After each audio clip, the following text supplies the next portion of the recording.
कार्यालयों से जुड़े हुए मंत्रालय कर्मचारी एवं कार्यालय से संबंधित कार्य निष्पादित करने वाले कर्मचारियों का उम्मीद की तरफ से नमस्कार।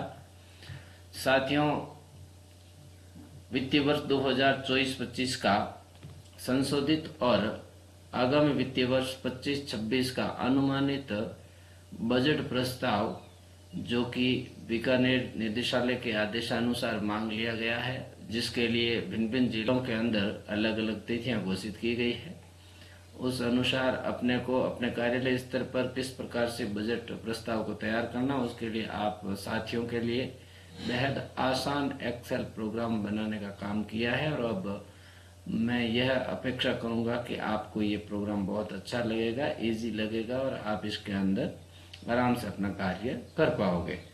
तो चलते हैं, हम इस प्रोग्राम को समझते हैं किस प्रकार से काम करना है। साथियों, इसके अंदर मैंने सहायक बिंदु दे रखे हैं। सबसे पहले इन्फो सीट के अंदर सर्वप्रथम मास्टर सीट में विद्यालय का नाम और अन्य आवश्यक पूर्तियां करनी है। जो ये इसकी सेकंड जो सीट है मास्टर सीट, इसके अंदर आपको पूर्तियां करनी होगी आवश्यक। बजट प्रस्ताव में अधिकांश प्रपत्र स्वनिर्मित हो जाएंगे, कुछ प्रपत्र में कुछ पूर्तियां आपको मैन्युअली करनी होगी। पद नाम तथा उनका संख्यात्मक विवरण फॉर्मेट 1A में आप एडिट कर सकते हैं। हिंदी में डेवलाइस 010 फॉन्ट को ही प्राथमिकता दी गई है इसके अंदर। साथ ही साथ इस प्रोग्राम के अंदर एक विशेष बात यह भी है कि जो CBU कार्यालय है या फिर वे कार्यालय जहाँ पे PD कार्मिकों के बजट की डिमांड हम करते हैं, उसका प्रपोजल जो तैयार करते हैं, जिसके अंदर बहुत सारे कर्मचारी होते हैं और उसको हम बीकानेर निदेशालय में जाकर के जमा कराते हैं, उसके लिए अलग से फॉर्मेट मांगे जाते हैं, प्रपत्र 14, प्रपत्र 7 और प्रपत्र 5 को। तो वो भी इस बजट प्रोग्राम के अंदर मैंने साथ में अटैच किए हैं, वो भी आप अंदर तैयार होते हुए देखोगे। साथ ही साथ इस प्रोग्राम के अंदर विशेष बात यह रहेगी कि जो मास्टर सीट आपको यहाँ मिलेगी, जिसके अंदर आप अधिकतम 226 कर्मचारियों को एक साथ में आप एंट्रीज दे पाओगे। यानी इससे ज्यादा कर्मचारी बहुत कम प्रस्तुति के अंदर किसी कार्यालय के अंदर होते हैं और हम लगभग सारे के सारे कर्मचारियों का प्रस्ताव यहाँ से तैयार कर सकते हैं। सबसे पहले हम मास्टर सीट के अंदर आते हैं, जहाँ पे विद्यालय का नाम अंग्रेजी में, हिंदी में आपको देना है।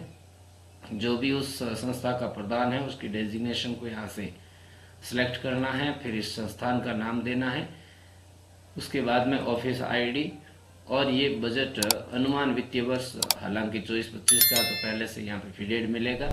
यहाँ से जो मद है आपका, जिस मद के अंदर आप बजट को तैयार करना चाहते हैं, उस मद को यहाँ से आपको सेलेक्ट करना होगा। ऑटोमेटिक उसकी जो भी डेफिनेशन है वो उस बजट मद को सिलेक्ट करने के अनुसार आ जाएगी। यहाँ पे संस्था प्रधान का नाम है और उसके मोबाइल नंबर है। यहाँ जो बजट तैयार करने वाले या फिर जो लेखा कर्मचारी आपके कार्यालय में पदस्थापित है, उनके नाम और मोबाइल नंबर आप दर्शा दोगे, जो कि सारांश सीट के अंदर आ जाएंगे। इसके पश्चात यहाँ पर आप आवश्यक पूर्तियां करिएगा। जो सफेद कॉलम आपको नजर आ रहे हैं, इनके अंदर आप मैन्युअली एंट्रीज करोगे, जहाँ पे ये अलग अलग वर्ष या उन काल अवधि की जो समय सीमा दे रखी, उसके अनुसार आपको भिन्न भिन्न मदों के अंदर आपको एंट्रीज करनी होगी। साथियों, इसके बाद में मुख्यतया जो सरकारी विद्यालय है वहाँ पे जो अन्य प्रकार की जो प्राप्तियां होती है, प्रवेश शुल्क है, TC शुल्क है, नीलामी है, भवन किराया है, इस प्रकार की भी राशियों को आप यहाँ एंट्रीज करोगे और TC और प्रवेश संबंधित अन्य आय की भी पूर्ति करोगे। और नीचे आ जाते हैं तो यहाँ कर्मचारियों का विवरण देना होगा, जिसमें कर्मचारी संबंधित ये सारे के सारे आंकड़े आपको फीड करने होंगे। यहाँ जो कर्मचारियों के आंकड़े फीड कर रहे हैं, उसमें विशेष बात यह रहेगी कि जो कर्मचारी आप जिसके यहाँ पे विवरण को आप लिखने जा रहे हो, उस कर्मचारी का जो पोजीशन क्या है, वो गजेटेड है, नॉन गजेटेड है, गजेटेड है तो भी रेगुलर है या फिक्स है। तो यहाँ से उसकी जो भी पोजीशन है उसको आप सिलेक्ट करोगे। संविदा कार्मिक है कि किस प्रकार का कार्मिक है, ऑटोमेटिक आप यहाँ से जैसे सिलेक्ट करोगे तो आगे जाकर के वो प्रपत्र 8 के अंदर उसी हिसाब से फिल्टर हो जाएगा। इसके बाद में यहाँ सेकंड जो है वो कवर पेज है, ये ऑटोमेटिक तैयार हो जाएगा। फॉरवर्डिंग लेटर भी तैयार हो जाएगा। फिर आते हैं प्रपत्र अ ब श के अंदर, ये भी अपने आप तैयार होता हुआ मिलेगा। सारे के सारे लगभग आगे वाले प्रपत्र ऑटोमेटिक तैयार होंगे, और जिसमें आवश्यक संशोधन करने होंगे उस प्रपत्र की उन कॉलम या उन सेल्स को मैंने अनलॉक रखा है। आप अपने मैन्युअली अनुसार उसमें संशोधन कर सकते हो। साथियों, यहाँ पे समरी या सारांश के रूप में दो प्रकार के प्रपत्र तैयार होते हुए दिखेंगे। यहाँ पे समरी और ये सारांश। हालांकि सारांश वाला थोड़ा विस्तृत प्रपत्र है, जिसके अंदर पोस्ट डिटेल भी आ जाएगी, और जो भी कार्मिक है उनकी राजपत्रित फिक्स वेतन पर है या स्थायी हो चुके हैं, इस प्रकार से उनकी भिन्न भिन्न प्रकार से फिल्ट्रेट होते हुए आप यहाँ पे देखोगे। अब यहाँ विशेष बात यह मैं बता दूं आपको, जो प्रपत्र 9 है ये वाला, इसके अंदर की जो भी लास्ट में योग आता है, वो जो सारांश या समरी है उसके अंदर के योग में किसी प्रकार की भिन्नता नहीं आनी चाहिए। उसी का मिलान आपको प्रपत्र 8 के नीचे जो सबसे नीचे आपका यहाँ पे टोटल आ रहा है उसका भी मिलान आप आवश्यक रूप से कर लेंगे। जब तक ये तीनों के अंदर मैचिंग नहीं होगी तब तक आपका त्रुटिपूर्ण बजट माना जाएगा। साथियों, हालांकि यहाँ पे मैंने बहुत ज्यादा प्रपत्र समाहित किए हैं, लगभग सारे के सारे प्रपत्र, क्योंकि भिन्न भिन्न जगह भिन्न भिन्न प्रकार के प्रपत्र की डिमांड कर ली जाती है, तो सारे के सारे प्रपत्र अंदर समाहित कर दिए हैं।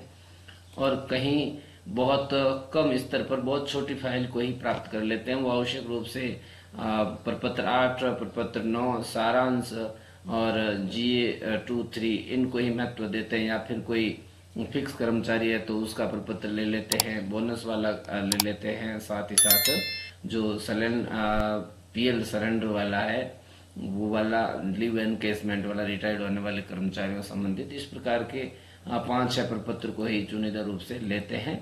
तो जो प्रपत्र आपके वहां पे वांछित होते हैं उन्हीं प्रपत्रों का आप प्रिंट आउट निकालें। बाकी जो मेन हेड है, जिस हेड के अंदर ऑफिस का जो इंचार्ज है उसका जो वेतन बन रहा है, उसी हेड के अंदर आपको नामांकन वाला प्रपत्र निकालना है, और उसी हेड के अंदर आपको प्रवेश TC शुल्क वाला प्रपत्र निकालना है, और उसी में उसकी एंट्रीज देनी है। बाकी अन्य हेड्स के अंदर इन चीजों की आवश्यकता नहीं रहती है। ये भी प्रपत्र अहम है। प्रपत्र 1 जिसको हम कहते हैं संवेतन गणना मांग प्रपत्र, जिसके अंदर ऑटोमेटिकली आ जाएगा कि कितना बजट प्राप्त हुआ था, कितना खर्च कर चुके हैं लास्ट जुलाई तक, और कितनी आगे आपको और डिमांड रहेगी। तो बहुत सारे प्रपत्र आपको यहाँ पे नजर आएंगे, जिनमें जो आवश्यक होंगे उनको आप प्रिंट आउट ले लोगे।